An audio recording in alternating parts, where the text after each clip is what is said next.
10, 9, 8, 7, 6, 5, 4, 3, 2. What a fight! I think Thurman won it. Juan, the Hispanic causing panic, Lascano.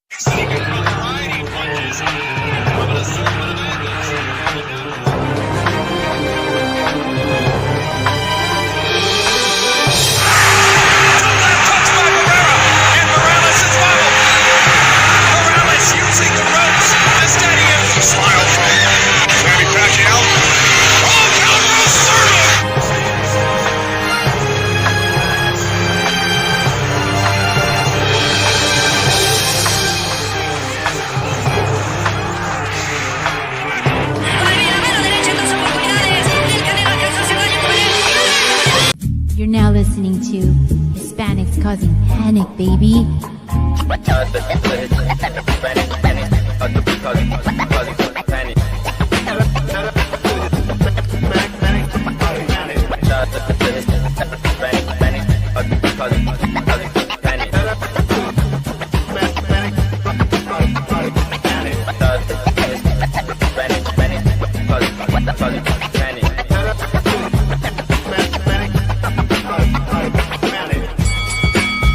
Let's do this.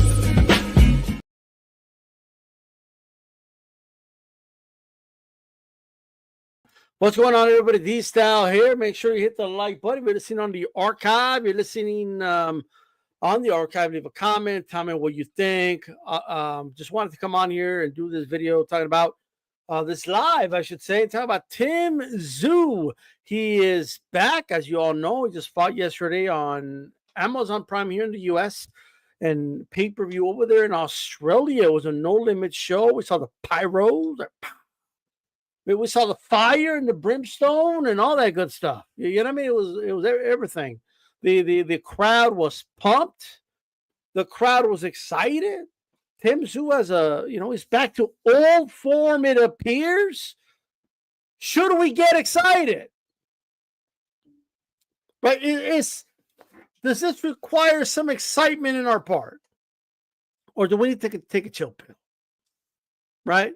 So much to touch on with that. And of course, it's Keith Thurman next. And some other performances, some other stuff that was happening. So first thing is first, and shout out to Anthony Sanchez. Shout out to you, brother. So the fight, when I would say, if I had to put a percentage on it, it went about 80%, like I said it would go. Right? Like, I think that's kind of how it went. I was wrong about how long it would last. I saw like a mid to late. So that's anywhere around maybe 5-ish to 8th, 9th round. I kind of saw it something around there. It ended a lot sooner than that. But for the most part, I like what I saw. I would like to have seen Tim fight maybe 2-3 more rounds, but he can't control that, like the fact that Spencer can't take his shots, right? Shout out to Remy.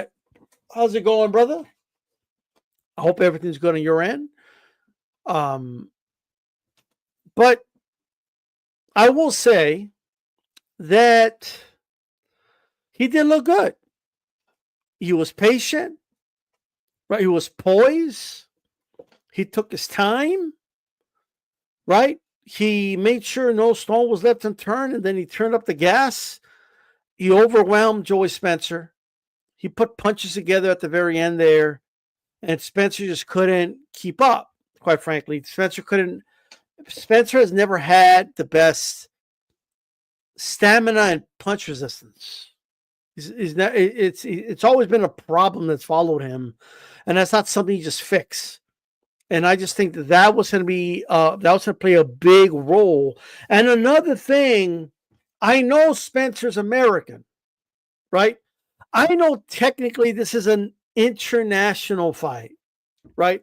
I get it. I get that technically speaking, this is a fight where it's an American versus Australian. But what you need to keep in mind is while it was marketed as an international fight, and technically it was, in terms of levels, I mean, Tim did go back to fighting a regional level fighter, domestic level fighter. Joey Spencer is a domestic fighter. Joey Spencer never really graduated to the world stage. Just because he's American doesn't mean that Tim Tszyu's back at the world stage. He's an American who's the domestic level fighter. We saw that Ramos beat him up, knocked him down early, and took him longer than it did Tim Tszyu. But still, the result by the 7th round, it was a wrap. It was all she wrote. Spencer came back, had some more regional fights, right? More domestic fights, I should say. And he put himself back in position to try to get and graduate to the world stage, but Spencer couldn't quite get there, right? The fact of the matter is, Spencer put up less of a fight than even a lot of Australians, I feel, would have put up against him. This was a domestic level guy, someone who is still at a prospect level, who has only been in scheduled for 3 10-round fights. One of them, he got knocked out in the 7th round. Split decision on another one, right? And Tim's has been at those 10-rounder levels. He's been at 12-round levels. Tim's fought at the world stage before. So this was a big jump for Joey Spencer, despite the fact that Tim was the one that was coming off the 2 losses. There's a clear reason why, even then, he was favored to win. He was favored to get the stoppage, and you saw why, right? I think that was clear to see. Right? And I think we need to take this win with a grain of salt. We need to take this win, right? And just take it for what it is. What's the first thing Tim Tszyu had to win? Tim Tszyu had to come back and win a fight. It didn't matter against who. He just had to come back and win. Like, just get back, get in there, get a W.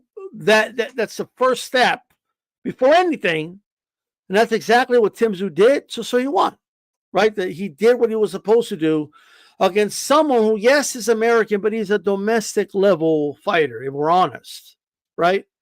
Just go. You don't believe me? Go look at Spencer's resume. Go look at his age. Go look at his resume. He's a domestic level American that traveled to Australia, right? And so we know Tim is not so far out that he can't be the domestic guy anymore, right? So at least we know that now. Now it's time to step up. The fight itself, I saw Skywalker Boxing Media make a point that Spencer wanted to trade instead of box. I think Spencer did. I think he read the room very early. And like I said in my prediction, I think Tim has better timing, has more power. Despite, I don't know why Sean Porter said that they fight the same. I don't know what he's talking about.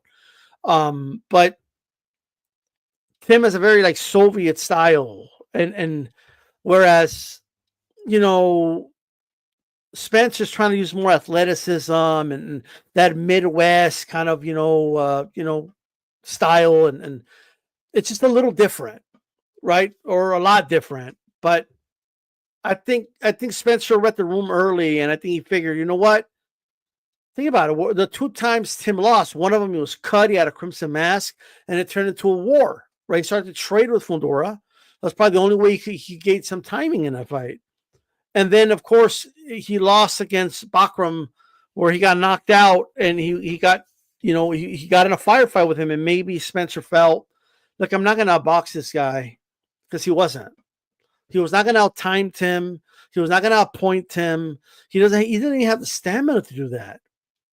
Right? So like, I think he figured, you know what? I need to force some exchanges. Maybe I'll catch Tim with something. Maybe I'll crack him and hurt him. And that just, the chances of it happening were just going to be very, very, very low, quite frankly. Now, since he's not at all interested in the Thurman fight, that's for prospects trying to fluff up the resume with a faded has-been. Where I'll disagree is this. If this was Tim before the losses, I would agree 100%, right? But now with Thurman being back, he has the win over Jarvis, got the cobwebs off a little bit for what it's worth, right? It would as long it's a step up from Spencer. And right now, Tim needs to walk up a staircase, right?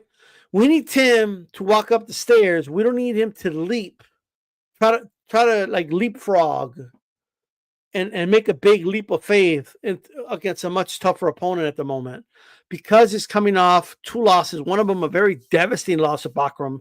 First order of business was to go in there. He fought a domestic level fighter, be it an American. He got the win. That's the first step. It's the easiest of all the steps, but he got through it, and now it's time for the next step, right? And after Tim works his way back up the steps, then we can start talking about the fights we all really want to see. But I think Thurman, as long as it's a step, unless you don't feel the step up from Spencer, I do, right? I think it's a step up from Spencer, a good enough step towards the right direction, right? And that's just how I feel about it. But as long as Tim is active, if it's going to happen in July, that's 3 months from now. It's a good enough time to get back in there. If he gets the win over Thurman, because think about it, if he can't beat Thurman, then everything else is a waste of time, right? Now Thurman's back in the mix if he wins, whatever. But if he beats Thurman, maybe we shouldn't get all that excited still, but it is a step in the right direction.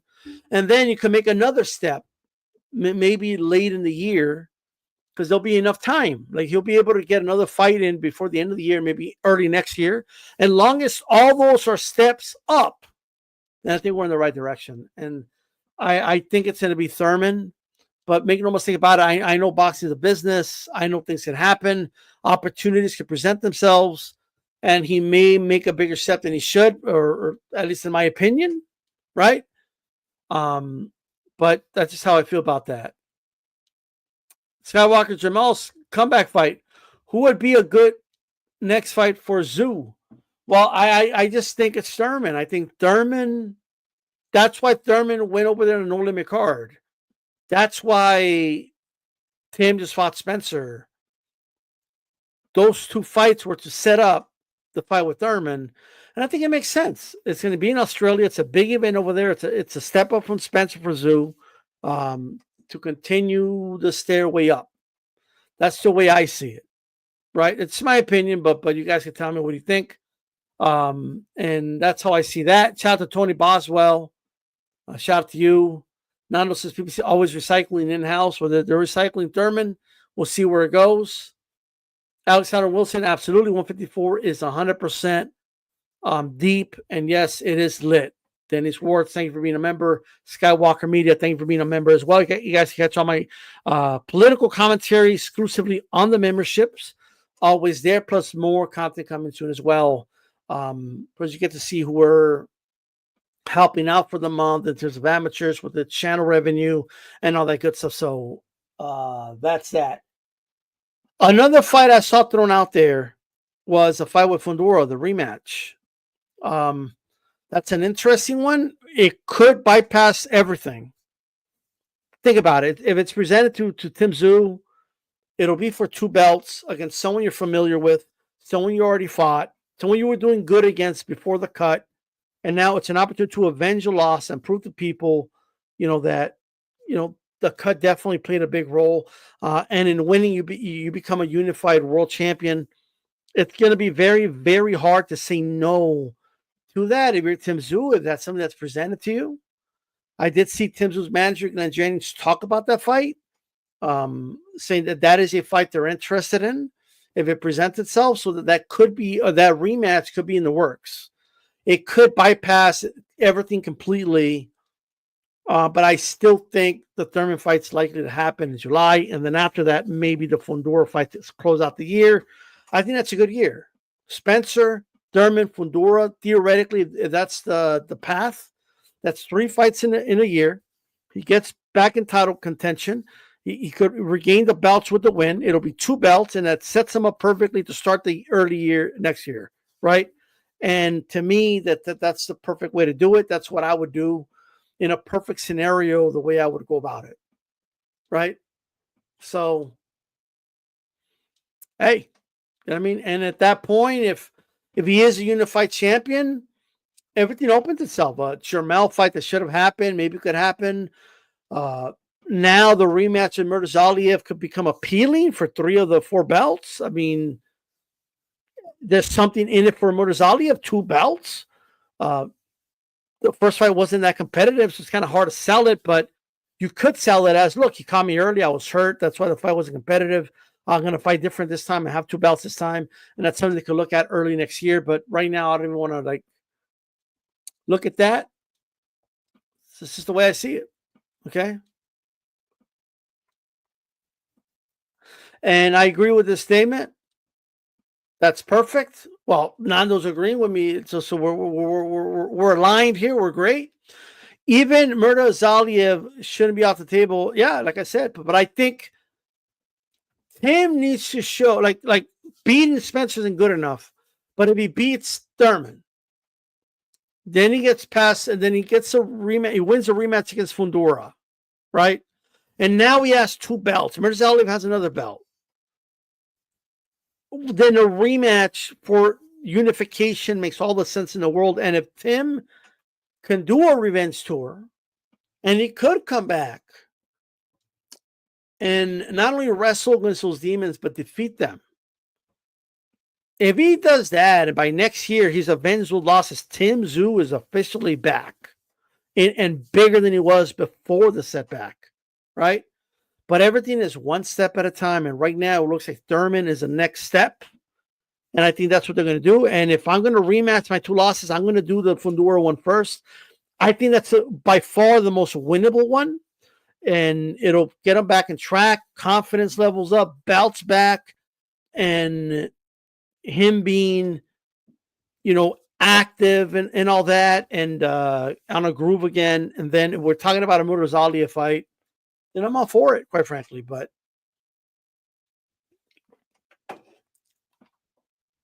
call me crazy. I think Tszyu could win both. I'm very confident he beats Fundora. Very confident. No doubt in my mind. Right?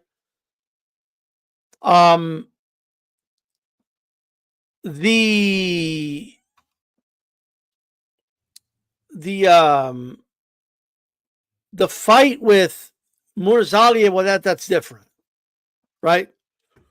I do think that Tszyu's going to have to fight a really good fight. He's going to have to be very patient, right? I mean, it could just be a Murtazaliev, just a bad matchup for him. I'm not going to rule that out, but I just think Murtazaliev had the night of his life. I think Tszyu fought a horrible fight. I do believe him when he says he was caught early, just never recovered.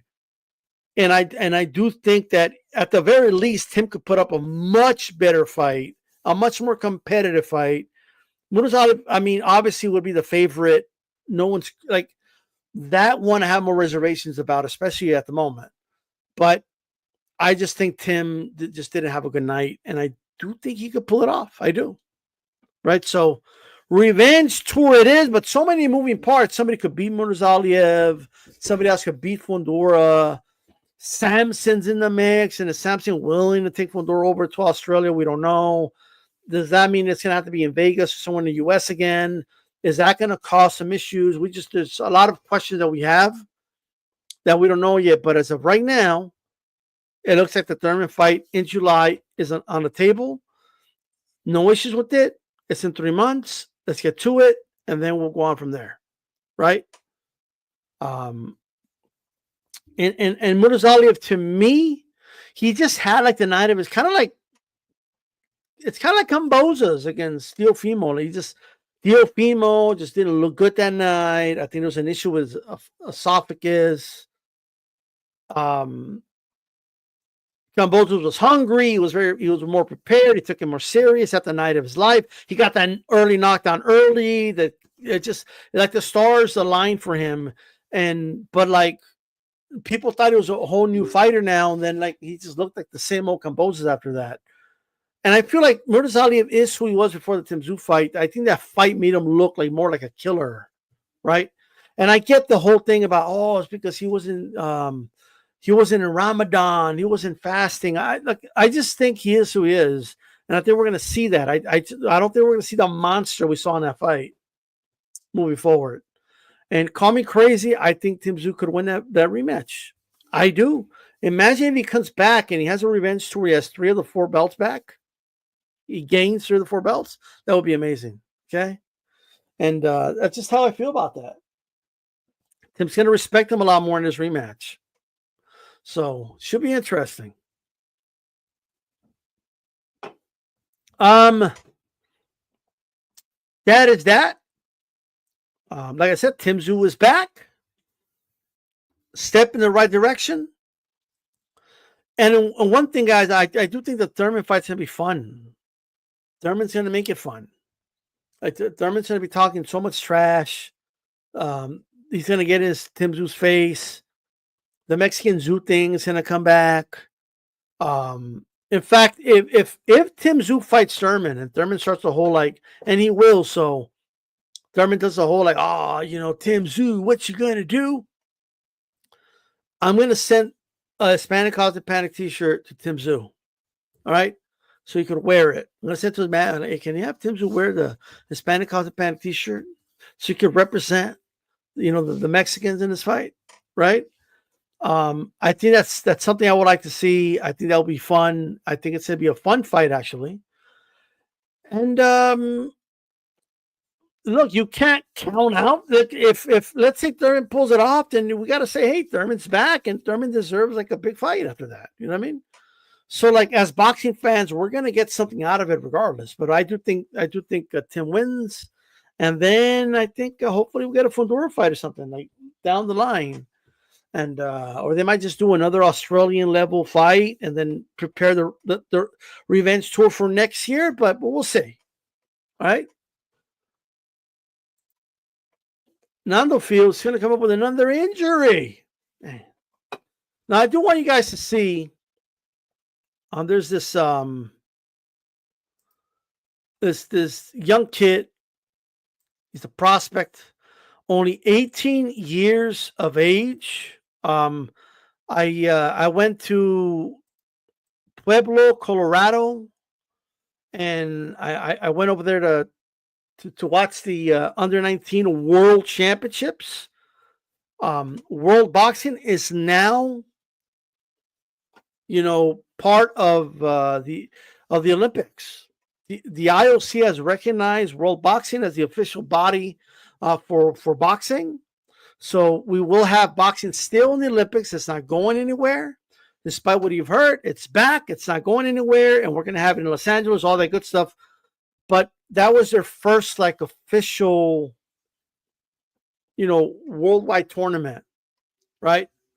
And I was getting people hitting me up in my DM. Oh, it's not a real championship. They were wrong. It is a real championship, and Aiba's gone, and that's it, right? So I just want to put that out there. Boxing has been saved by World Boxing, so and it's going to remain in the Olympics. But anyway, I went to Pueblo, Colorado, and a lot of great talent out there. A lot of future talent. If there's one thing we have the talent. We have teenagers right now boxing with a lot of skills, and it's there. The question is, are the people that run the sport, the power brokers, the people in the suits, the networks, are they gonna, give light to these kids because the talent is out there. We don't have a lack of talent. The talent is out there, ladies and gentlemen. But so I just wanted to put the spotlight on this. So Megan is no limit. Megan is pro. Let me start all over. Megan is boxing pro debut at only 18 years of age, right? Cooper O'Connell. He's only 18 years old. Just won the youth under 19, right? World championships. He was on the No Limit prelims. Big debut. Tim Tszyu undercard. I mean, there's no bigger debut than that, right? In Australia. It doesn't get bigger than that, right? So he made his debut, and I saw the opponent, and I'm telling you, I'm like, yeah, this is not gonna like he's gonna light this, he's gonna piece this dude up, right? There was no doubt in my mind, right? But it's a pro debut. That's kind of how it works, right? And look, we've seen pro debuts go like Robesi Ramirez had a horrible professional debut, and a fight like this one where he was supposed to win, and he ended up losing, so. A lot of fighters, the pro debut, they lay an egg sometimes, right? It could be the nerves. It could just be maybe too overconfident or whatever the case is, whatever happened to Robesi and what happens sometimes with some high-level amateurs when they make their pro debut, who knows what it is, right? It could be a multitude of things. But here, if there was ever a concern about, is the kid going to handle the pressure of not being in the pros, the smaller gloves, it's a big Tszyu card, he's only 18 years old, and he's fighting someone, who's like in a pro fight. It's not an amateur fight now, right? And so let's take a look at it. I believe the audio should be playing, by the way. So I believe it should be, but let's give it a shot. Just misses with the uppercut as O'Connell. Amos comes forward and goes. That was a beautiful sequence, right? There's an 18-year-old kid with the uppercut as O'Connell. Amos comes forward and just like goes that. Bang. Just like that. Did you see? Like he landed the left, it clocks him with the right hand. That right hand was a nice piece of the biscuit, right? And it didn't last long after that, obviously. Have a look. One hit, boom, he hurt him again. I mean, right here, the ref steps on. Oh, yeah. That's it. We're done, right? The ref stops the fight. Good for the ref. And I thought this was a great performance. Great way. What a way to debut. What a way to make your pro debut, right? Cooper O'Connell. He is a son of Shannon O'Connell. He is only 18 years old, and a lot of differences here. Like one thing I noticed about him, watching him in the amateur circuit, is he will get a lot of 8 counts. And for whatever reason in the amateurs, and I completely disagree with this, but hey, I don't make the rules. As soon as like you land a right hand or left hand, whatever, and you stun your opponent, the ref steps in and then they give an 8 count to the opponent so they could recover, right? And then they allow the action to continue. It doesn't count as a knockdown. You don't get an extra point for it. That's why I just don't like it, right? But now when you hurt somebody, you could jump on them and you could turn up the heat, and that's just a big difference, right? Where before this was an amateur fight, all the times you heard them, they would stop the action, 1, 2, all the way to 8, and then continue. Then you got the bigger gloves, the headgear, so it's harder to stop guys. But now with the smaller gloves, it just they're more compact. It makes a bigger difference, right? Plus the no weight count, you could turn up the heat, all that good stuff. So this was a really good pro debut. He should be back really soon. I don't think he got he took no damage in this fight. I mean, he could go back in there in a month, no problem. So hopefully they keep him on these no limit cards, and he slowly starts moving up the visibility on the cards. Maybe now he'll be in the middle of the prelims, and then after that he could be like one of the main fights in the prelims. Maybe another prelim fight, and then he's on an undercard that's part of their main show. So I believe that's where he's going to be going. So just somebody to look out for. Let's look at it again. Right, let's look at some of this again. I mean, who wants to see the 2-piece here? Just misses with the uppercut as O'Connell. Amos comes forward and goes bang. Man, this Amos guy. Like I've been saying, let's just misses with the uppercut as O'Connell. Amos comes forward and I don't even know how that dude got up. Goes bang. That's a monstrous shot.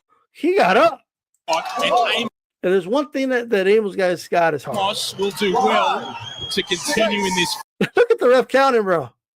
The ref's like, oh my God, what am I A doing? monstrous shot, and Amos Yes, will sir. do well to continue in this fight. And O'Connell will try and do this spectacularly. Oh, he's pouring shots in.